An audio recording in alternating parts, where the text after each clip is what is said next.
Hey, what's up, guys? Long time no see. It's been quite a long time since I've uploaded anything. That's because a few different reasons, but we can get into that in a different video. But this time, we have another kind of special one. We're doing another unboxing. So I was fortunate enough that this Christmas, that my wonderful wife yet again got me something incredible, and she got me a Steam Deck. So that's what we're going to be doing an unboxing of in just a short moment here. Is a Steam Deck, the 256 gig variant. So technically, it's more of like a reboxing or a unboxing, I guess, because obviously got the gift at Christmas, so you can't just not open it right away. So we did, but for I also knew that I wanted to do like an unboxing, so uh, that is what we're gonna do now. So I did the whole shock and awe value, the whole thank you, and now we're gonna get kind of into the uh, re unboxing of it, if you will. But all right, let's get into it. This is like I said, the aforementioned Steam Deck. Pretty light standard box, I'd say. Kind of the I got a Portal, which I'll do in another video. But anyways, it's kind of a pretty light box. I think the package itself only says it's about 4 pounds, so it's not too bad. Like I said, pre-opened just a little bit, scratched off the address for obvious reasons. But here we go. So open that. It'll pretty much on the go, pretty much everywhere. On the subway, on the Ferris wheel. Just describing places where you'd technically be able to play. Uh, just a piece of paper covering your attention stuff. For I believe this is for charging. It's like then comes with two pieces here, which is really great. Battery separated for obvious reasons. You don't want it to explode on transport. But the thing that is awesome about Valve slash Steam, there's obviously you can see there's no like padding or anything in there, but that's fine because good guy Valve and Steam actually give you a travel case. It's actually a decent travel case too. So there's a little plastic sleeve that goes over it. That aside, and then we got oh, so it says your game. Oh, classic. Your games are going places. I'm not sure if it's reversed, but that's what it says right there. So then, the only thing that I took off was this little valve tag because it was zip tied between the two zippers, which obviously for security and also to just keep it closed while it's traveling. So slide this bad boy off. Oop, oop, oop, oop, oop, oop, oop. Bam. And one of the first things I noticed was this back part here, which sadly I don't travel as much as I should, but it looks like this has like a nice little part so you can attach it to like luggage and whatnot. Not sure for there's a little indent in the back. Not entirely sure what that's for yet. It does have a nice little case or a nice little handle to it, so it's pretty conveniently movable. Let's see, the zippers, as you can see there, just standard zippers. Got a nice little, a little matte texture kind of feel to it. But all right, then oh, gotta go that way. Did I go the wrong way? Oh, gotta finish going. Bring it across the bottom here. I'm obviously gonna flip it up. Go, so you can kind of see. I don't want to risk flipping it out, but that is what that looks like. Oof. I'll peel it out of the thing here. See, it's actually pretty lightweight. Set the Steam Deck down itself. Case has got the nice little indentations, so obviously it's gonna fit. The spot for the two thumbsticks. It's very nice. It's perfect because the Portal that I got didn't actually come with that, so that is something else I actually do need to invest in. But it's nice that Valve is. Well, I mean, I suppose it's an expensive piece of hardware, so they're going to be pretty nice about uh, giving you some nice packaging. All right. So I believe from the what I understand is hey, look, Streamception. Well, anyways, so these are going to be kind of like these little touchpad. You got your joysticks, D-pad, uh, AXBY button, so kind of like the Xbox configuration. What's funny though is it's the Xbox configuration for the buttons on the front of on the front of the hardware, but the side has L1, L1, R2, and R3 and R4. So there's two upper buttons up here. This will be R1 up here, R2. So it's got a bit of a nice trigger feel. I actually like that. A bit of a slight curve at the end, so it's a bit concave. Then these here are going to be this is going to be R3 and R4. So it's actually very ergonomic feel to it. I didn't actually put the battery in yet, so it's not going to be charged yet. But I will be including some of my kind of thoughts and feelings on it. But yeah, overall that is very nice. It's light. I would say of course it doesn't have the battery in it, so it feels just about as heavy as the Portal, which is a very light console in my opinion. Um, yes, it feels really nice. There's not a ton of like natural texture on the sides of the grip, ventilation on the top and side. Looks like there's a female 3.5 millimeter jack there. Was a USB-C power button. These I'm assuming are for positive, negative for volume. But all right, sweet. This is gonna be a lot of fun. Can't wait to dig in. Now we're gonna. I believe this is the battery.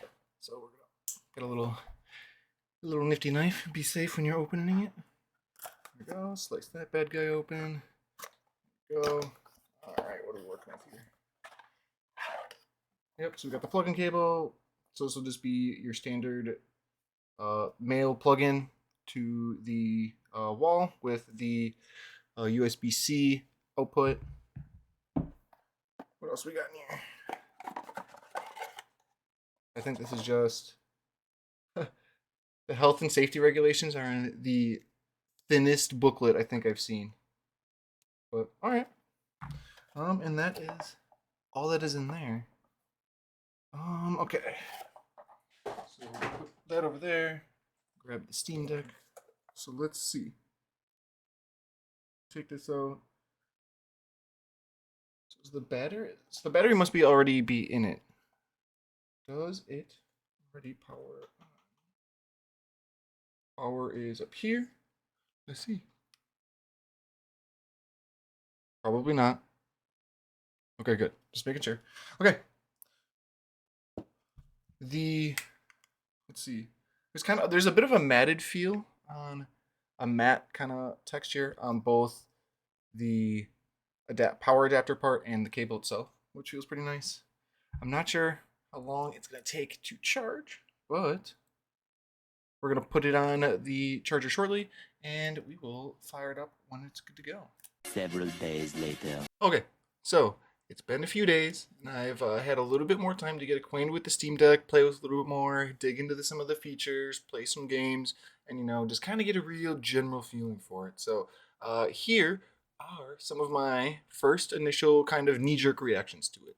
Over the last several days, I spent some time just playing various games and exploring the console a little more to get a little bit more of my familiar with it. The games that I downloaded and played were Vampire Survivors, Witcher 3, and Blasphemous. So those will pretty much be the ones that you will be seeing throughout this video. The console itself feels really nice when it's in your hands. It's got a nice ergonomic design. The buttons are comfortably reachable in my opinion. Then again, I got kind of larger hands. My only knock being that there isn't much of a texture on the back of the console at all, so it's kind of sleek, whereas on normal controllers there is some sort of texture, so you can kind of like grip it a little bit better. Other than that, the touchpads are actually more sensitive and responsive than I was expecting, and they have actually a very satisfying kind of tapped button feel when you actually press them. The sticks on the console itself feel nice, and they're actually kind of like regular sized joysticks. When in comparison to, say, the PlayStation Portal, which has a little bit smaller joysticks, which can be kind of an inconvenience to people that have larger hands, but the Steam Deck actually doesn't have that problem. The console itself does actually have built-in Bluetooth functionality, so that allows you to easily connect, like, say, a PlayStation controller or an Xbox controller or any other Bluetooth-enabled device, really, which is actually super nice. very much increases the extendability of the entire console itself. Admittedly, I hadn't actually tested this very much. There was a slight issue I had where the controller was actually trying to connect to my PC at the same time, but that was more of a me issue, not the console issue. The screen size on the console when playing a game is actually a little bit smaller than what you see when the console is in sleep mode. So don't think that you're actually getting the entire screen space that you're seeing when the console is in sleep mode. When you boot up the console, the UI is very similar to how Steam Big Picture mode kind of looks and functions. When you go and kind of explore your library, there's actually kind of a cool little new extra tab for your Steam library that actually is specifically for games that work very well with your Steam Deck. You can still view your entire library like normal. It just adds an extra icon so you can see which games at a glance which work well with your Steam Deck, which are kind of like medium and might require some tweaking, and games that are unsupported. There is actually an external Steam Deck dock that you can buy that I don't actually have yet that adds a ton of extendability to your console. With the Steam Deck dock, your handheld console can actually connect to TVs, monitors with an HDMI output. It's got multiple USB ports, so if you wanted to use various wired devices like controllers or other accessories, and it's even got an Ethernet port for network connections. You can actually find various off-brand Steam Deck docks, obviously not by Valve. They're going to vary in price, some vary in functionality, but they all should be pretty similar if you don't want to buy, like I said, directly from Valve. There really wasn't a game that I downloaded on the console that didn't run well. I didn't really ever have to tweak any settings for the game to run. I was pretty much able just to download and launch the games like pretty much right out of the box. After longer play sessions, though, I will say the console of the back of the console near the vents did start to kind of get warm, but it wasn't anything too hot or unbearable or anything. But just something to kind of keep an eye on. This is kind of an obvious one, but games that use more graphical power are gonna kind of eat up the battery a little quicker. I noticed that in my testing, I could play roughly about anywhere from 2 to 4 hours of Witcher 3 before the battery really started to get kind of low, anywhere from around 35 to 30%, which actually isn't too bad. Whereas Vampire Survivors or playing Blasphemous, as you can imagine, you could play those for a lot longer before you see any real kind of battery hit. Steam Deck actually allows for in-game mod support, but as of this video, I haven't really tested it. I've only seen it kind of like on Reddit and forums and whatnot. Steam Deck also has this really cool feature where you can switch it to a desktop mode, where it essentially emulates an entire PC. But I mean, it is Linux based though, complete with its own Windows desktop like interface. Tapping is kind of like clicking on the console. It features a very easy access to switch back to its kind of like normal gaming kind of mode. Admittedly, I haven't really done much testing in this mode at all. I did notice that in my testing on the console that it does have the ability to run multiple games, although Steam does say it's not really recommended. But I noticed that I had accidentally launched Witcher 2 and I had also launched Blasphemous, and technically Blasphemous never closed out of the background and was still running. So the functionality still is technically there to run more than one game at the same time. Overall, I'm very impressed with this little piece of hardware. It's an insanely convenient way to pretty much play your entire Steam library. As a person with a decent sized Steam library, it was really cool to actually see the icon for games that already worked great with my Steam Deck, and included that there was a whole kind of like section in my library specifically for that, which was really cool. It required literally no additional setup.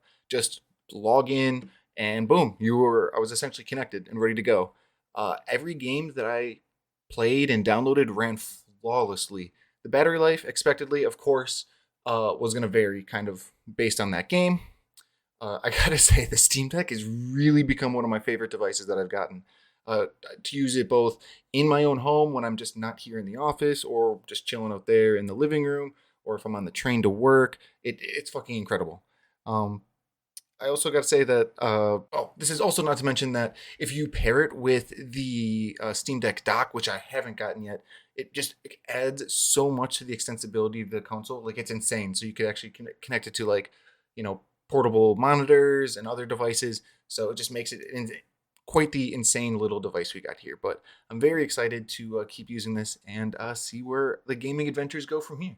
But thank you all for, watching, and I really hope you enjoyed this. This was kind of like my first time. I used a bunch of different cuts and kind of did a video like this where I did the unboxing first and then kind of wait a little bit and gave you a review.